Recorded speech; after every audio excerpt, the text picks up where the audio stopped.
শুরু হলো লিলুয়া বইমেলা। শনিবার 16 ডিসেম্বর লিলুয়া মিরপাড়া ময়দানে বইমেলার শুভ উদ্বোধন করেন খাদ্য প্রক্রিয়াকরণ ভারপ্রাপ্ত মন্ত্রী অরূপ রায়।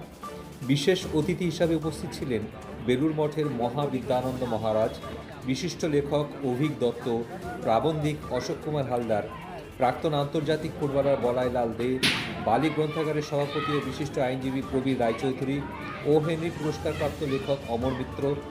প্রদীপ প্রজ্বলন করে ও ঘণ্টা বাজিয়ে মেলার শুভ উদ্বোধন করা হয়।